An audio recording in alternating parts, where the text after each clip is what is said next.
Uhuru everyone, it's me, Connor, back again with another episode of Everything You Need to Know About Ella Baker, Part 2. And for today's fact, I actually want to start with something that was before Ella Baker was even born. Her name was Ella Josephine Baker, and Josephine, that middle name, is in reference to her maternal grandmother, her mom's mom. And her mom's name was Elizabeth Josephine Bett Ross.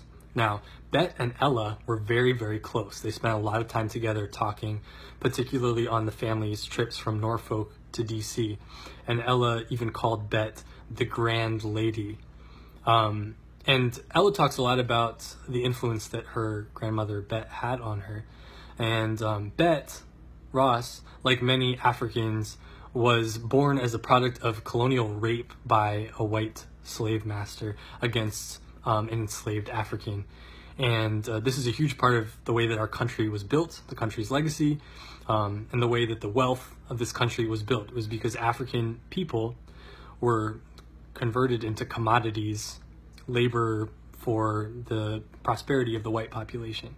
So Bett was a part of this. Bett was born as a product of this relationship, this breeding of African people as commodities to produce more wealth inside of the white community for the white population. So the story that Ella remembers most about, or speaks a lot about Bett, was that Bett herself was then nearly forced to breed with another African to produce more labor, more wealth, more prosperity.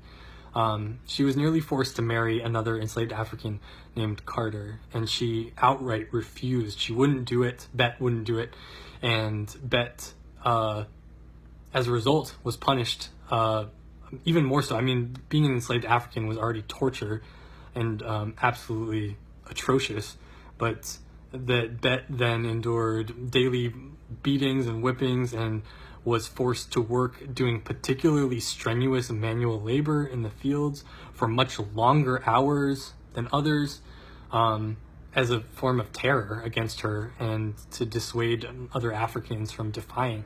This is abuse and coercion.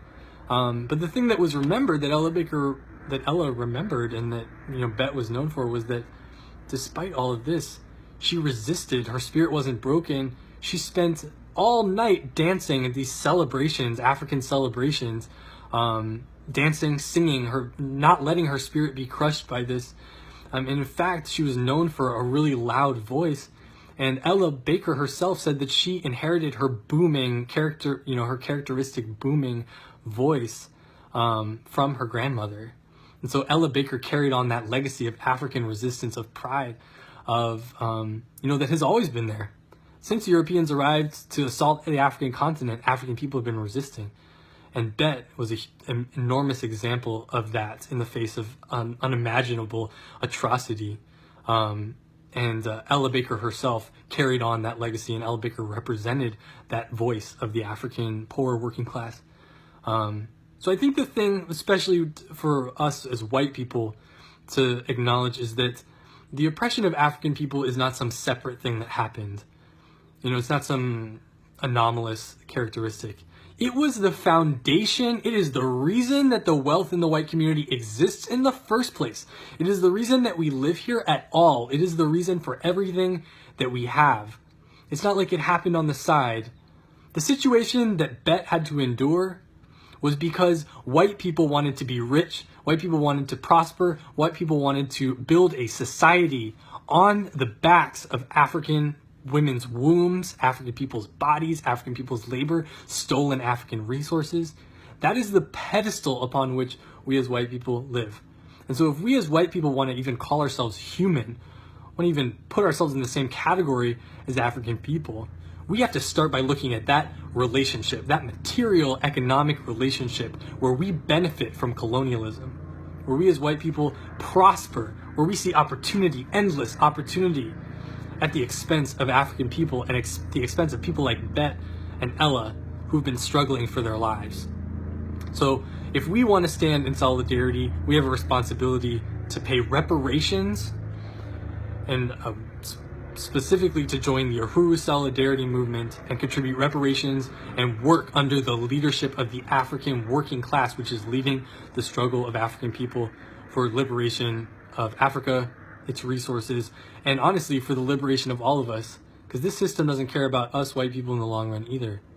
So, I want to encourage everyone to join the Uhuru Solidarity Movement to work with us, and if you stand in solidarity, and particularly calling on people, if you join at the Ella Baker level, that's the name of a membership level, Ella Baker, honoring Ella Baker's legacy.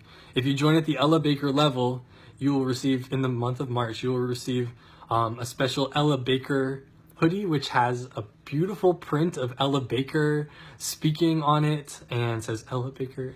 It's really beautiful. And a zine that has all these facts and history and information, quotes from Ella Baker, inspiring content, so that when you're wearing your hoodie, you can talk to people about who Ella Baker is. So that's the special give back for anyone that joins or upgrades. If you're a current member, you can upgrade to the Ella Baker level, sustainer. That's what you'll receive. And help us honor the legacy of Ella Baker with something real, something concrete. Anyway, I'll see you in the next video.